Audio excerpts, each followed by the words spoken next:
Hello అండి. అందరికీ నమస్కారం. నేను మీ సరోజినినండి. ఈ ముగ్గు మాత్రం నేను అమావాస్య తెల్లారండి. మా అబ్బాయి ఎనకది ముందేసేసాడు. ముందుది వెనక పెట్టేసాడండి. ఇంక చెప్పడానికి తప్ప దారి లేదండి. ఇప్పుడు వాడు లేడు కాబట్టి సరి చేయలేనండి ఇది. చూడండి ఇలా ఇదంతా క్లీన్ చేసుకొని తెల్లవారుజామున అంటే అమావాస్య తెల్లవారుజామున అంతా క్లీన్ చేసుకొని ఇంట బయట మళ్ళీ మొత్తం క్లీన్ చేసుకొని ఇంకా పూజ సామాన్లు క్లీన్ చేసేటప్పుడు మొత్తం మంచిగా ఉండాలండి. స్టవ్ ఎప్పుడు నీట్‌గా ఉండాలి. పూజ సామాన్లు మనం క్లీన్ చేసుకునేటప్పుడు ఎక్కడ కూడా గింత ఏది లేకుండా చూసుకోవాలండి. నేను మాత్రం ఇలాగే చూసుకుంటానండి. మీకు వీలైతే పర్వాలేదు. కాకపోతే నేను చెప్తున్నానండి. నేను ఇలా చేసుకుంటాను అని చెప్తున్నానండి. ఇంట్లో మాత్రం అన్ని విగ్రహాలు ఉన్నవాళ్ళు మాత్రం తెల్లారి అన్నీ క్లీన్ చేసుకోవాలండి. చాలామంది పొద్దున్నే అంటే ముందు రోజే చేసేసుకుంటారండి. అంటే వాళ్ళకేదైనా వీలు పడకుండా ఉంటే ముందు రోజు లేదా వెనక రోజు కూడా చేసుకోవచ్చండి. నేను మాత్రం అమావాస్య తెల్లారే చేసుకోవడం అలవాటండి. ఏదన్నా పండగలొస్తే మాత్రం నేను కూడా ముందే చేసుకుంటానండి. ఎందుకంటే పండగతోటి తీరదండి. ఇలా సింక్ అంతా నీట్‌గా పెట్టుకోవాలండి. ఎప్పుడు పూజ సామాగ్రి క్లీన్ చేసినా కూడా గింత ఏమీ ఉండొద్దండి. అలా నేను స్టవ్ కింద పెట్టేస్తానండి. ఎందుకంటే నాకెక్కువ ప్లేస్ లేదండి. స్టవ్ కింద పెట్టేసి ఇంకా ఇటు జరుపుకుంటానండి. బండ దగ్గర ఇటు జరుపుకొని అన్నీ కూడా అన్నీ క్లీన్ చేసుకున్నానండి. ఆ రోజు విగ్రహాలు మాత్రం మొత్తం చింతపండేసి చక్కగా క్లీన్ చేసుకున్నాను. వెండి మాత్రం నేను కోల్‌గేట్ పౌడర్ తోటే క్లీన్ చేస్తాను కదండీ! తెలుసండి మీకు. ఈ విగ్రహాలన్నీ చింతపండుతో క్లీన్ చేసుకున్నానండి. అలాగే కొంచెం హ్యాపీ ప్లానెడ్ కొంచెం సబీనా వాడి మొత్తం క్లీన్ చేసుకున్నా అండి. దీపారాధనలు మాత్రం దీపారాధన కుందులు అవన్నీ మాత్రం హ్యాపీ ప్లానెడ్ పెట్టానండి.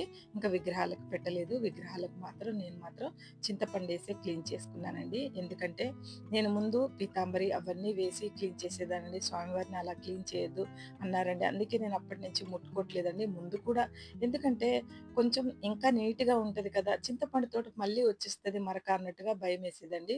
కానీ గట్టిగా క్లాత్‌తో మనం క్లీన్ చేసుకున్న తర్వాత స్వామివారికి మనమంతా మొత్తం చింతపండేసి రుద్దేసిన తర్వాత క్లీన్ చేసుకొని మంచిగా గట్టిగా తుడవాలండి. ప్రతి ఒక్క వస్తువు పూజా సామాగ్రి గట్టిగా తుడుచుకుంటే చక్కగా ఉంటదండి. లేకపోతే మరకలొచ్చేస్తాయండి ఎమ్మటే.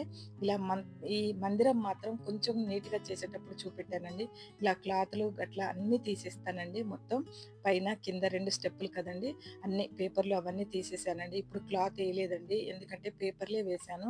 క్లాత్ వద్దనుకున్నానండి. ఎందుకంటే ఎప్పుడన్నా బయటికెళ్తే భయమేస్తుందండి. అందుకే క్లాత్ ఎప్పుడైనా మనం జాగ్రత్తగా ఎటన్నా వెళ్తున్నామంటే నేను వేయనండి. అందుకనే వేయలేదు ఈసారి. ఈసారి మాత్రం అవి పేపర్‌లుంటే వేశానండి. చూడండి అలా శంకు మాత్రం కొంచెం బియ్యం వేసి కింద ప్లేట్‌లో అక్కడ పక్కన పెట్టుకున్నానండి. పైన మాత్రం కొన్ని ఫోటోస్ తీసేసానండి. తీసేసి కొద్దిగానే ప్లేస్ పెట్టుకున్నాను. ఎందుకంటే కొద్దిగా ప్లేస్‌లో చాలా విగ్రహాలు, ఫోటోలు అయిపోయాయండి. అందుకే కొన్ని తీసేసానండి పైన. తీసేసి రాముల వారే ఉండేలా చూసుకున్నానండి. అక్కడో 2 దీపాలు చిన్నయి పెట్టుకోవాలి అన్నట్టుగా పైన పెడతానండి. అప్పుడు గూడా పెట్టేదాన్ని. ఇప్పుడు కూడా పెడతానండి. అందుకనే ఇలా అన్నీ కొత్త బియ్యం మార్చేయాలండి. మనం అన్ని ప్లేట్‌లలో కానీ, గిన్నెలలో అమ్మవార్లను కూర్చోబెట్టేటప్పుడు గానీ, ఏ విగ్రహం కూర్చోబెట్టినా కూడా నేను మొత్తం మళ్ళీ బియ్యమన్నీ తీసేసి, ఆ బియ్యం మేము వాడకంలో ఉంచుకుంటామండి. ఎందుకంటే నాన్ వెజ్ తిననప్పుడు అవి వండుకొని చక్కగా తినేస్తామండి. లేదా మనం ఏదైనా పరమాన్నం చేసి స్వామివారికి నైవేద్యంగా పెట్టొచ్చండి.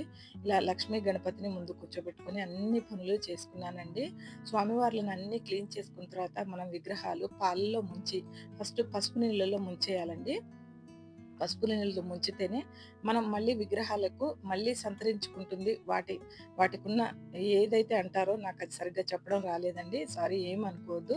నాకైతే దాని గురించి తెలీదండి. ఎప్పుడు కూడా విగ్రహాలు క్లీన్ చేసినా కూడా నేను పెద్దవాళ్ళని చూశానండి. పసుపు నీళ్ళలో ముంచి బయటికి తీస్తారండి కంపల్సరీగా. ఆ తర్వాత పాలాభిషేకం చేసుకొని మళ్ళీ తర్వాత దీపారాధన చేసుకుంటానండి. ఇదే నేను చేసే పనండి. ఇలా నేను మీకు అన్నీ పెట్టలేదండి. అన్నీ ఎన్నో సార్లు పెట్టానండి. ప్రతిసారి ఎందుకన్నట్టు పెట్టలేదండి. ఆ రోజు నైవేద్యంలో నాకు సరిగ్గా ఏది చేయటానికి కుదరలేదండి. అందుకనే పుట్నాలు, బెల్లం, పాలు పెట్టేసానండి. పాలు కొంచెం పచ్చి పాలే పెట్టానండి. శివయ్యకి నేను పాలు పెడతాను. బెల్లం పుట్నాలు కూడా పెట్టేసానండి. ఇలా నీట్‌గా సర్దుకుంటే కొంచెమైనా కూడా అసలు పూజ గదిలో ఎప్పుడూ నీట్‌గా చిన్న చిన్న సామాన్లు ఎక్కువ ఉండొద్దండి. తక్కువ ఉండేలా చూసుకొని ప్రతిరోజు నీట్‌గా చూసుకుంటే మంచిదనుకుంటానండి. కానీ నాది యూట్యూబ్ కదండీ తప్పదు. ఏదో ఒక వస్తువు ఉంటనే ఉంటదండి కొత్తది. కానీ యూట్యూబ్ లేనప్పుడు ఉన్నాయి నా సామాన్లండి. నేనైతే అన్ని కాటన్‌లో ఏసి మా వారు పైన పెట్టాడండి. ఇవన్నీ తోమి, తోమి నీ చేతులైతే మొత్తం పాడైపోతున్నాయి వద్దమ్మా అని చెప్పి అన్నీ ఇంకా దీపారాధన కుందులు గానీ, ఇంకా వస్తువులు చాలా ఉన్నాయండి.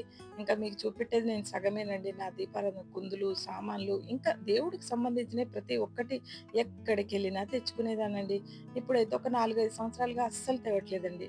యూట్యూబ్ పెట్టిన కాడ్నుంచయితే తెచ్చిందే లేదండి. ఒక అన్నపూర్ణదేవి విగ్రహం తప్ప ఏది తెచ్చింది లేదండి ఇందులో.